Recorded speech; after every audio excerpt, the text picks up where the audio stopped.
In this video, I will share with you our latest experience leaving Greece from Athens Airport and flying to Switzerland.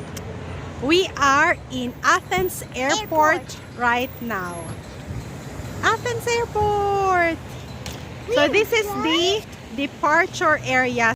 If you have a lot of time and the check-in counter has not yet opened, I highly recommend that you spend your time in Burger King in the second floor because they have a lot of space and tables and chairs to sit down.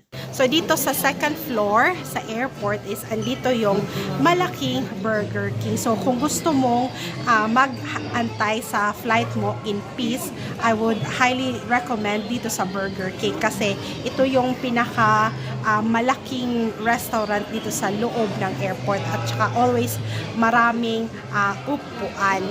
So after eating in Burger King family kami ngayon, we're doing to drop our luggage in the check-in counter. To avoid the long queue, you can also try checking in using the machine.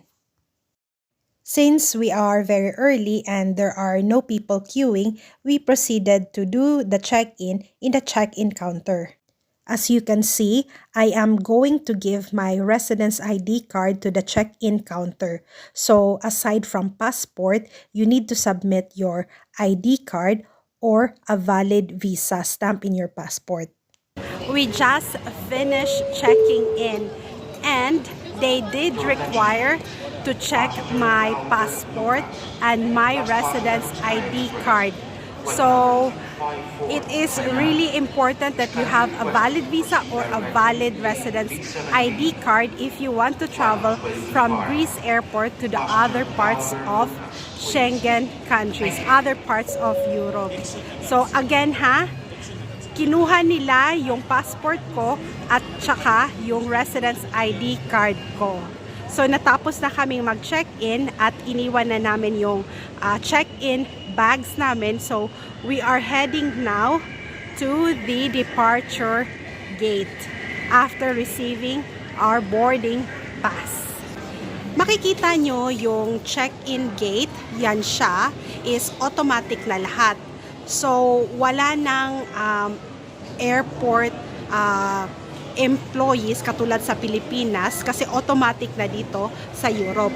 So Athens Airport actually has two departures gate. So I'm standing here in the bookstore, and if you're standing in the bookstore, the right side is the international departure gates. If you can see, there's the border or the immigration control is also there.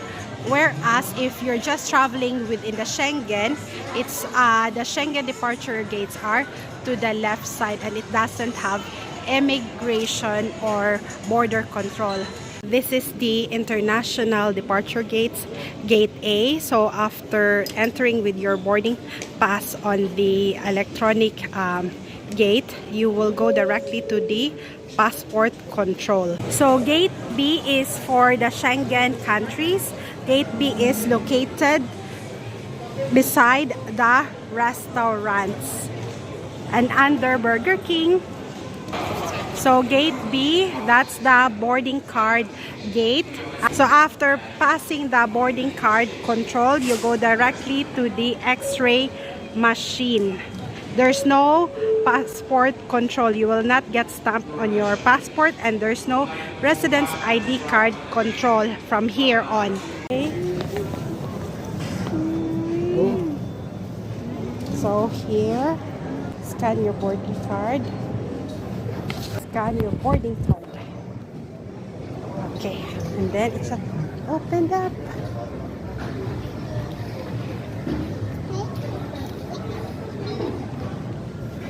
And then go directly.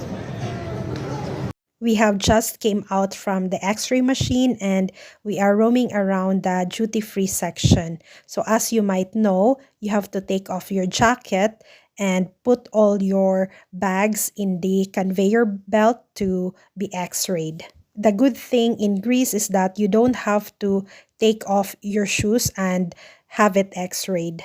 So I noticed also that Athens airport is actually stricter because they are actually checking the luggage weight of the passengers.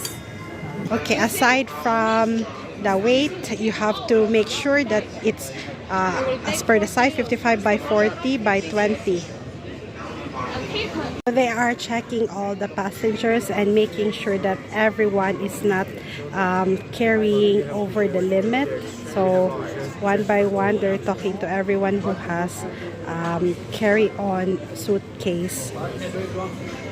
We are inside the airplane, and as you noticed, there is no food since we have booked economy class, so we only received water during this very short flight of 2 hours and 45 minutes. We finally reached our destination, so nag-aantay lang kami sa baggage. Before kami mag-exit sa airport, i-summarize ko lang ang mga nangyari today.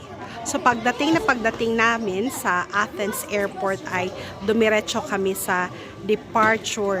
Okay? Magkaiba yung departure at arrival. So follow the signs for departure.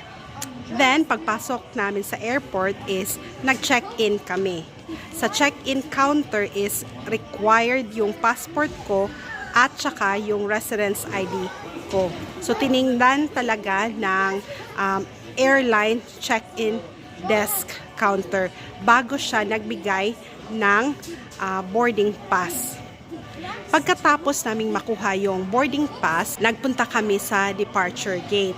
So sa departure gate naman is automatic yung departure gate, hindi katulad sa Pilipinas na paisa-isa. So sa departure gate ay ikaw lang mismo ang magsascan ng boarding pass QR code. So, yung QR code lang ang ini-scan sa machine. Then, dire-diretso bubukas yung daan tapos papasok. Pagkatapos is X-ray agad. So, of course, you need to take off your jacket, put it on the X-ray machine, tapos lahat ng baggage. Pagkatapos naming makalabas sa X-ray machine, hinanap lang namin yung boarding gate. Yung boarding gate na nakalagay sa boarding card at saka naka-display rin sa TV. While waiting for the boarding sa airplane is nakita rin namin na medyo stricto yung airline kasi pinagtatanong nila lahat ng tao pwede bang kunin nila yung suitcases kasi hindi raw magkakasya sa loob ng compartment ng eroplano. So yung Chinese na babae, as in kinuha talaga yung suitcase niya, mineasure yung weight, mineasure rin yung size, tapos sabi nila na overweight nga raw at saka malaki, sumobra. Pinagkukuha ng babae yung laman, tapos mineasure ulit. Sobra nga kasi ihahan carry rin naman niya, so ang ibig sabihin napakarami niyang dala. Well, anyway, bottom line is may isang Greek na babae na tumulong sa babae at kinuha niya yung extra na mga gamit ng Chinese. So kung hindi nag-step in yung Greek na babae, hindi talaga makakalusot yung Chinese na babae. So again, check ninyo sa ticket na binili ninyo kasi kadalasan yung mga budget airline or yung mga mumurahing airline ay walang included na checked-in baggage. So, bumili kayo ng extra, hindi naman yun mahal eh. Mas mura pa rin bumili sa mga budget airline at bumili na lang ng added check-in baggage. So, na-clear na yung issue ng mga Asians kasi maraming Asian na tourist dun sa flight namin. Nakapasok naman sila. So, while queuing para makapasok sa aeroplano is bago ako makapasok, ako lang hindi chinek yung pamilya ko. Ako ay hiningi ulit yung passport ko, boarding pass, plus residence ID card. Yung family ko is hindi na sila chinek kasi European naman sila eh. So mukhang European, mas madali pagka mukhang European ka. So again, 2 2 times ako chinek ng passport at residence ID card.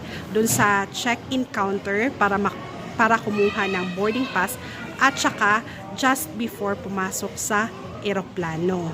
Tiningnan talaga na valid yung residence ID card.